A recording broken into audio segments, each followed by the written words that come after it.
Have you ever wondered how wealth is created and distributed in society?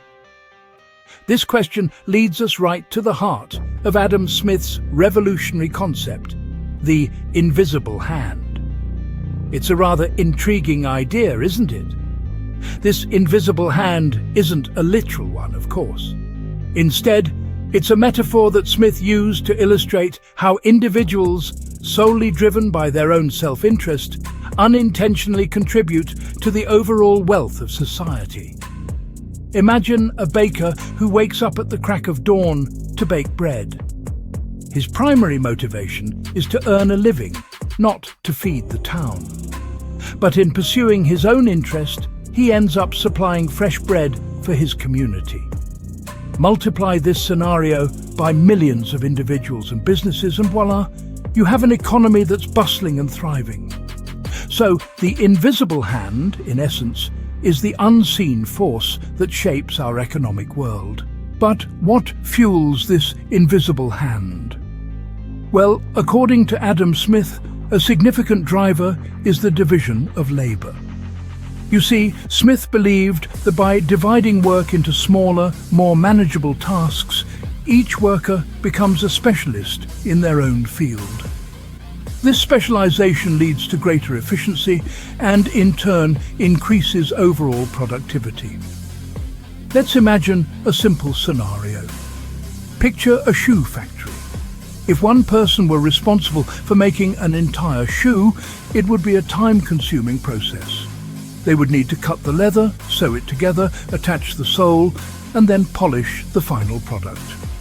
Now, imagine if each of these tasks was performed by a different individual, each one specializing in their own part of the process. The time to produce a single shoe would be drastically reduced, leading to more shoes produced in less time. This, in essence, is the power of the division of labor. Another great example of this concept is the assembly line production method. By breaking down the manufacturing process into smaller tasks, each performed by a different worker, products can be produced at a much faster rate. This not only increases the quantity of goods produced, but also improves the quality as each worker becomes an expert in their specific task. So, in a nutshell, the division of labor allows for specialization, which in turn leads to increased efficiency and productivity. And it's this boost in productivity that leads to greater wealth. In this way, the division of labor not only makes us more efficient, but also significantly contributes to the wealth of nations. So, we know how wealth is created, but how is it accumulated? Let's delve into Adam Smith's theory on the nature of capital. Smith was ahead of his time in realizing that capital is not confined to the realm of money alone. It extends beyond the clinking coins and crumpled bills and ventures into the world of assets that can generate more wealth. In Smith's view, capital is akin to seeds sown by a farmer. Much like a seed has the potential to grow into a plant that yields more seeds, capital, when invested wisely, can multiply and create more wealth. It's a self-perpetuating cycle that drives economic growth and prosperity. This leads us to another interesting aspect, the classification of capital. Smith discerned two kinds of capital, physical and intellectual. Physical capital includes tangible assets like machinery, buildings, and raw materials. These are the tools that make production possible, transforming raw inputs into goods and services that hold value. On the other hand, intellectual capital is less tangible, but just as crucial. It encompasses knowledge, skills, and innovative ideas. The mind, after all, is the greatest tool a human possesses. Trained and educated minds can devise more efficient processes, invent new technologies, and create services that cater to the evolving needs of society. The importance of intellectual capital is perhaps even more relevant today in our knowledge-based economy.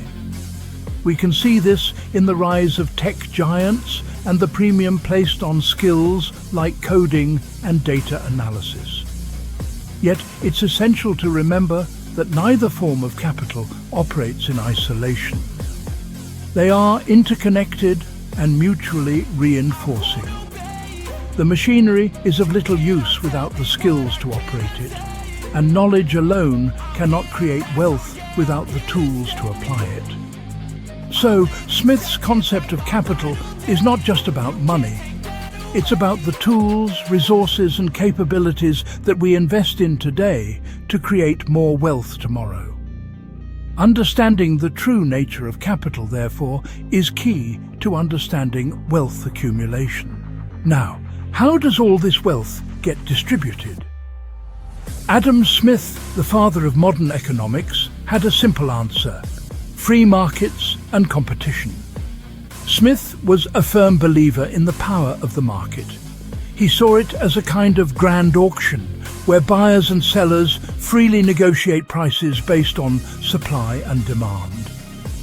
In this system, the invisible hand of the market guides each economic transaction, ensuring that goods and services are allocated efficiently. But it's not just about efficiency. Smith also believed that free markets foster fairness. When competition is fierce, businesses must offer the best possible products at the most reasonable prices. They can't afford to exploit consumers because if they do, another business will swoop in with a better deal.